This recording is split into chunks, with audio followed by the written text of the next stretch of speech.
Moving forward, the public hearing has been called to deal with bylaw amendments to the zoning bylaw number 1110-2024 to expand the number of principal dwelling units in certain residential zones within the town of Lake Cowichan to increase density, add new standards for duplexes, add building coverage and increased heights for certain zones, and revise the parking spaces schedule required for two-bedroom units and townhouses. As per the requirements of the Local Government Act, the public will have an opportunity to provide input on the proposed amending bylaw. And I have to do this. I know we're not going to have any, but for the sake of order, we need to establish the ground rules for the public hearing. And they are applicable to the bylaw that is subject of this hearing and are as follows. Each member of the public will have 3 minutes to speak on each of the bylaws as they are presented. The input should be strictly on the bylaw that is subject to the public hearings. And if time permits, you may take your turn to speak again after all members have spoken. There will be no heckling or booing or applause during these proceedings, please. We'll have an atmosphere which allows everyone an opportunity to express their views without feeling intimidated. This will allow the public hearing process to move smoothly and quickly. Before speaking, we'd appreciate if you would state your name, full name, and address. And also, you must strictly deal with the contents of the bylaw, and no deviation will be permitted. There will be no debate permitted, but council members may ask you for clarification of the input that you provide. So, Mayor, it is my duty to ask our CAO to introduce the amending bylaw number 1110-2024. Joseph.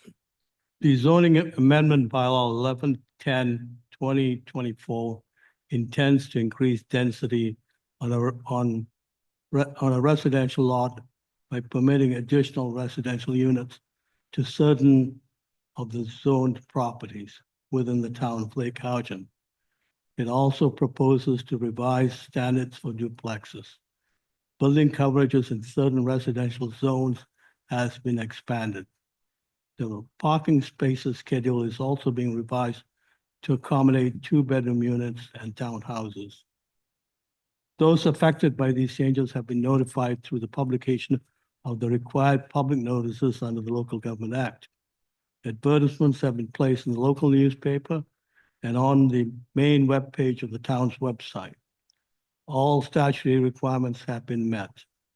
We have not received any response to the proposed amendments to the zoning bylaw. The public have been given the opportunity to review the amending bylaw and applicable related documents in the meantime. It may be appropriate to now have the consulting planner add his comments. You will, James? Thank you. So I'm going to give you a summary. It's a few more details here for the zoning bylaw amendment, which serves to increase density on a lot. One, permit triplex and quadplex type dwellings in the traditional urban R3 zone district. Permit duplex in the R2 urban zone district. And 3, add revised and new standards for duplexes. And that includes a 1.5 meter differential front setback so that you have one of the two units is further back than the other one. A fee simple lot standard of a minimum of 300 square meters.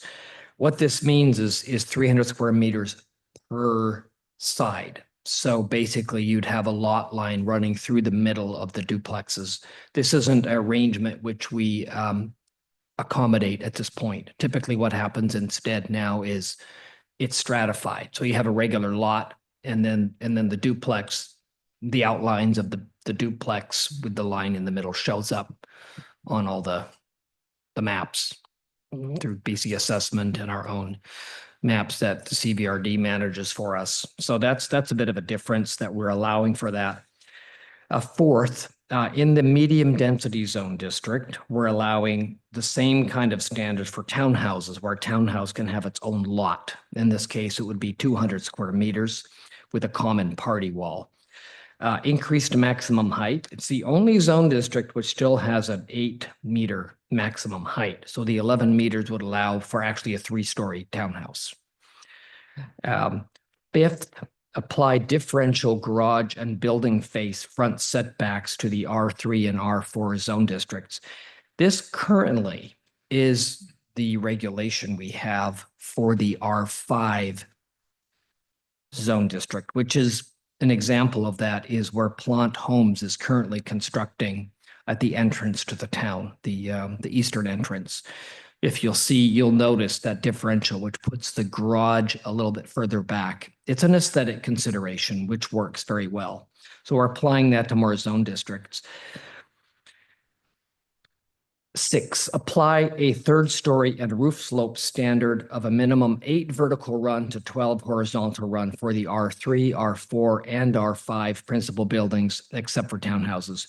The rationale for this is to ensure that these larger buildings, which now 3 stories is going to be, could become common, is to reduce the visual impact of such buildings as they might occur within the established residential neighborhoods of the town. So that's a reasonable aesthetic consideration.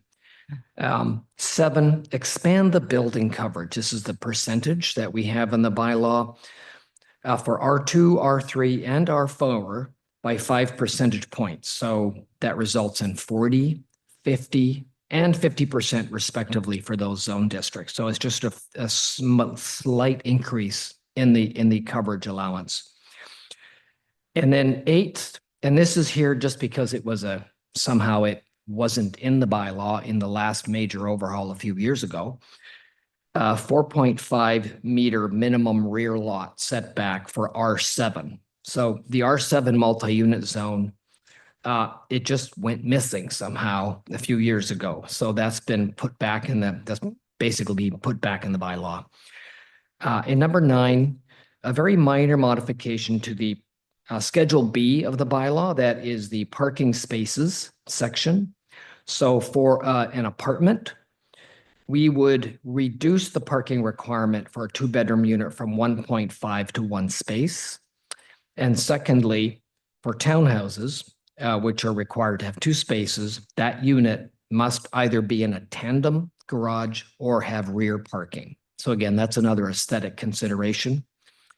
And I just want to point out that this change, which is our own made in Lake Cowichan version of increased density, which many other communities are required to undertake under Bill 44, we have committed to doing so in our own manner through this Housing Accelerator Fund grant that we received from the federal government.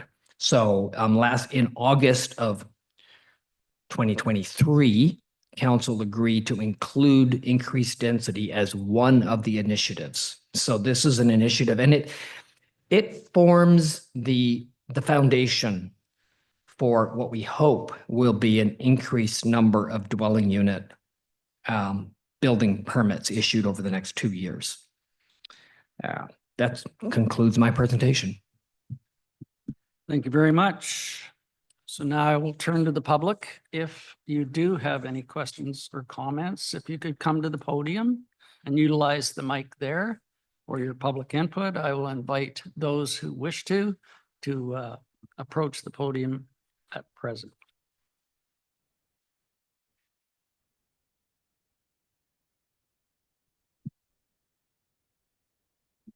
Call for a second time.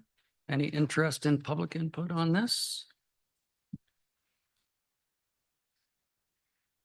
And a third and final time. I see no one rushing up to the podium, so I will propose that the zoning bylaw amendment number 1110-2024 be returned to council for further consideration. Thank you very much.